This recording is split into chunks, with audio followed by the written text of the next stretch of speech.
Hi, Derek Evans here, your author at hopeithelps.org. Today is Thursday.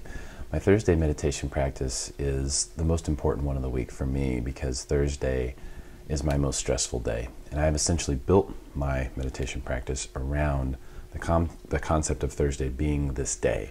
Leading up to it, every day that we've done a certain activity is because we're leading up to Thursday. And the way that I look at Thursdays is it's the day that could be the most stressful for me.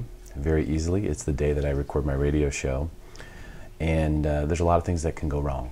There's a lot of things that could be stressful. There's a lot of things to worry about, and if you have a day like that, then this is the practice for me that has worked best. It could work best for you on your most stressful day, which is really, it's about surrender and acceptance. During the course of an execution of a radio show like the one that I do, a lot of things could happen, could go wrong. Guests could cancel at the last minute. Things could go poorly with a particular guest that's important or a sponsor that's important. All those things are things that I have to be worried about going into the day. But what I've found is with this practice, it's changed everything. I don't really worry about those things anymore. I know that they exist and I know that they're important, but I also have the understanding and the awareness that worrying about it or trying to control it or trying to hold on to everything and is not going to make it better. And so that's what this practice has given me, is a freedom to enjoy this day. And instead of having nervous, anxious energy, I realize and I recognize through awareness that that anxiousness and that nervousness is really excitement. It's mostly excitement. It's 95% excitement, 5% anxiety. So this is a really big day for me. Surrender and acceptance. Surrender is something that's misunderstood, I believe, because the term is most frequently used in a bad situation. So if you're a general of an army and you surrender to the other army, you lose. And it's over. When you surrender, that's the end of it. Oh, I surrender. You win the argument. I surrender. You win the war. You win, I lose. That's how surrender is associated, which is why I've included the word acceptance in this particular case for myself, to understand when I go into this day that it's not about losing or winning, it's about surrender, which is very closely associated with acceptance. Because when you surrender in a spiritual sense, what you're doing is you're just accepting everything as it is. You're not surrendering to anything or anyone. You're saying, I accept this, I accept that, I accept that. And you just accept it. And it's amazing how much mental energy that gives you, that gains you. And when you take that extra mental energy and you pair it with your increased awareness, you really, really have a lot more power as a person. You have better energy, stronger energy. It's more powerful. You can have greater impact. And so today, for our practice of surrender and acceptance, I want to look closely at the definition of surrender. I want you to realize that in a spiritual sense, when you surrender, you don't lose. And it's not over either, because surrendering is something that you have to do over and over, and it never stops. You'll always have a little tick here and there of wanting to control things or make things a certain way, and non-acceptance. So this practice helps remind us of that as well. So our centering thought for today is a thought that came from Deepak Chopra's book, The 7 Spiritual Laws of Success, or that's where I got the idea. When I was reading The 7 Spiritual Laws of Success for the first time, and he had this thought. It was very similar to this. I don't know if it's these exact words, but everything is exactly as it should be. And when I read it the first time, it really hit me. A whole wave came over me, like, wow. That's an amazing thing to accept. And if you think about it,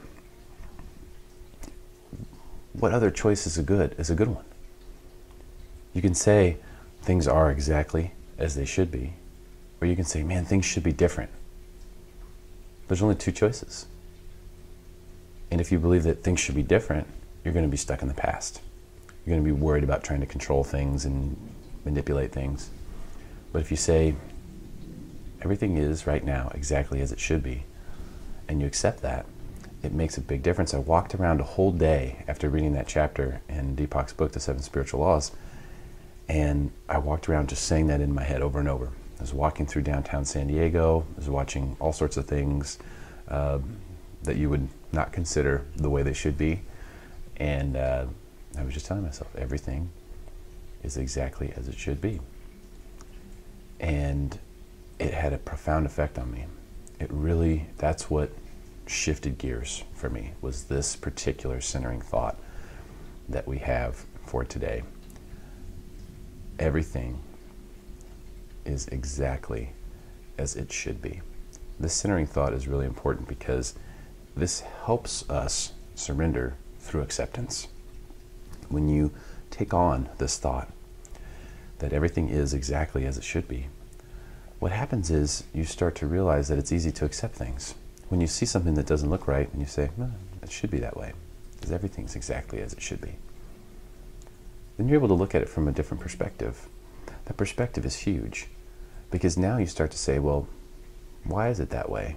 What do I learn from that thing that is the way that it is?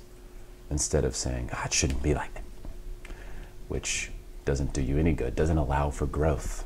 When you say, it shouldn't be that way, this is how it should be, you're stuck. You can break free of that through acceptance. And this particular phrase is one that was extremely helpful for me in learning to do that. The meditation mantra that I use on Thursdays, and I suggest that everyone that does this at least once a week, I surrender to the universe. So I will say this on the inhale, I surrender.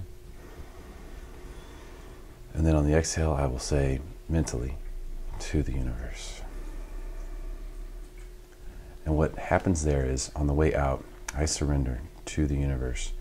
You just melt. Your body just melts and you just surrender. Surrender to the sun, surrender to the cosmos, and feel the energy. What the mantra does for me is two things. It reminds me that I'm surrendering, which means I'm just letting go. I'm not fighting anything. I'm not fighting the position of my body parts. I'm not fighting the thoughts in my head. I'm not fighting anything. I'm completely surrendering, but also to the universe. So I'm not surrendering to something small, a person, a company, an idea, a group. I'm surrendering to all of creation. I'm surrendering to the universe itself.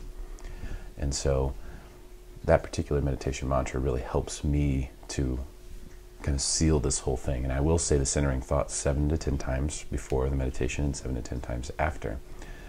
And the idea behind that is to say, to close the loop between I'm surrendering to the universe and everything is exactly as it should be. Those are essentially two different ways to say the same thing. But what it does is, no matter where you're at mentally that day, it'll really help you center yourself. And for me, today, on Thursday, it's a very important day. It's my most important day of the week. So there's no better day to have your best meditation practice in place and to have a ritual of using that meditation practice to make your most stressful day your most exciting day. Happy meditating. I hope it helps, and namaste.